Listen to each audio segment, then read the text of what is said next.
5월 9일 대선 가능성이 높아지고 있지만 최종 결정권자인 황교안 권한대행은 아직까지 입을 굳게 다물고 있습니다. 마지막 장고에 들어간 걸까요? 채널A 보도본부 뉴스룸 연결해 취재기자들과 직접 이야기 나눠보겠습니다. 정치부 김성진 팀장 그리고 노은지 기자 나와 있습니다. 먼저 김 팀장, 네. 사실상 선관위원장과 행자부 장관은 5월 9일 대선 가능성 강력 시사하고 있는데요. 황 권한대행은 오늘 국무회의에서 날짜 발표하지 않았죠? 네, 오늘 국무회의에서 황교안 권한대행은 대선 날짜 지정에 대해서는 안건조차 올라오지가 않은 것으로 확인이 됐습니다. 황교안 권한대행은 오늘 회의에서 불법 선거운 등에 대한 철저 단속을 지시하면서도 정작 선거일은 거론조차 하지 않았습니다. 관계부처 협의가 필요하다는 이유인데 대통령 탄핵 이후 60일 선거 기준에서 벌써 나흘을 허비해 56일밖에 남지 않은 상황입니다. 황 대행 출마와 맞물려 고심이 길어지는 것 아니냐는 해석이 나오지만 총리실은 일단 부인하고 있습니다. 법적으로는 20일까지 선거일을 지정하면 되지만 이미 선거가 시작된 만큼 이번 주 중 임시 국무회의를 열어 지정할 것이라는 예상이 나오고 있습니다. 네, 행자부가 준비 작업도 다 마쳤겠다. 안건 상정만 하면 확정되는 상황 아닙니까?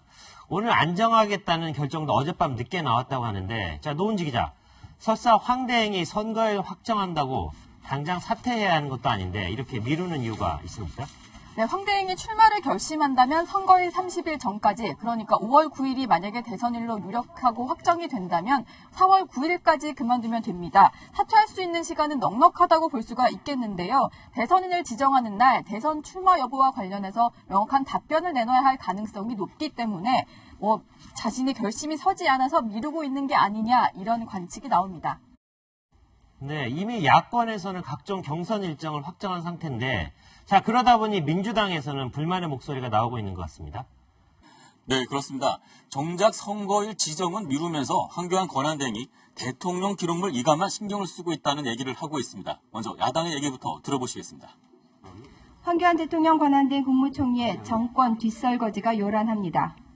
화려한 부활을 꿈꾸던 박 전 대통령의 파면 결정 이후 부랴부랴 대통령 기록물 이관에 나섰습니다. 무엇이 그리 급합니까?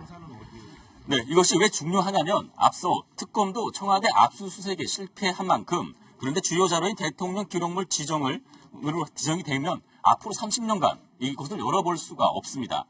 앞서 황교안 대행은 청와대 압수수색 영장을 불허했던 전례가 있었던 만큼 야권에선 증거인멸 우려를 나타내고 있는 겁니다. 하지만 황 대행은 법적 절차에 따라 기록물을 지정하고 인수인계 준비를 하는 것뿐이라고 일축하고 있습니다. 노 기자, 자, 이런 상황에서 황교안 대행 다른 결정은 내렸네요. 자, 어제 사표를 낸 한강옥 대통령 비서실장 등 참여들 사표 전원을 반려했는데, 자, 한치의 국정 공백도 없어야 한다고 강조했는데 결국 대선 불출마 의지를 밝힌 것으로 봐야 하나요? 일단은 가능성을 두 가지로 볼 수 있을 것 같습니다. 한치의 국정 공백이 없어야 한다, 이렇게 얘기를 하면서 사표를 반려한 만큼 자신이 스스로 대선 출마를 위해서 권한 대행직을 내려놓는 것은 모순된다, 이런 관측이 있는데요. 특히 국무회의에서도 대통령의 탄핵으로 분열이 확산되고 있다면서 국정을 안정적으로 관리하는 게 중요하다, 이렇게 강조를 했습니다. 하지만 다른 관측도 나오고 있는데요. 또 하나의 가능성은 대선 출마를 염두에 두고 청와대 참모진을 그대로 유지하면서 안정적인 정권의 이양을 위해서 이렇게 사표를 전원 반려했다, 이런 가능성도 제기되고 있습니다. 네, 저도 여기에서 노은지 기자에게 질문 하나 드리겠습니다. 지금 황교안 권한대행 출마를 한다면 자유한국당 행이 유력한데 그쪽 당 상황도 녹록지 않은 것 같습니다. 지금 일명 새치기 경선 참가율을 만들어주면서 다른 주자들이 강하게 반발하고 있는데 지금 어떤 상황입니까?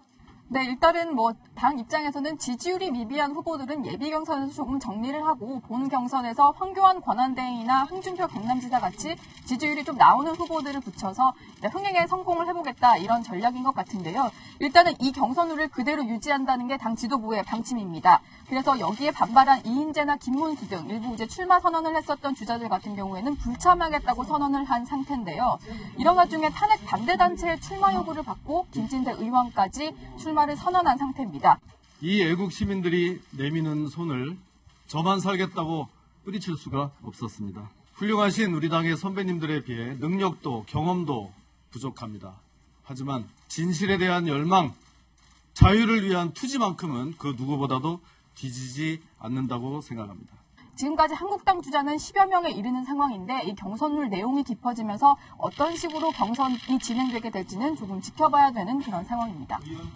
네, 반대로 이번에는 제가 질문을 좀 드리겠습니다. 황교안 권한대행의 출마에 대해서 민주당이나 국민의당 등은 좀 반발을 하고 있는 것 같은데 속내를 들여다보면은 오히려 나와주는 게 좋다 이런 얘기도 있더라고요. 속내가 어떤 겁니까?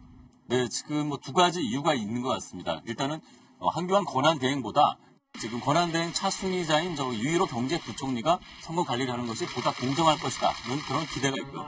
두 번째는 한교안 권한대행이 출마할 경우에 보수표를 갉아먹으면서 다자구도가 형성된다는 측면에서 선거 구도상 지금보다는 보다 유리할 것이다. 그런 계산을 하고 있는 것으로 보여지고 있습니다. 네, 대선까지 시간이 많지 않습니다. 차질 없는 선거 관리, 매끄러운 권력 이양 모두 순조롭게 이루어져야겠습니다. 자, 두 기자 수고했습니다.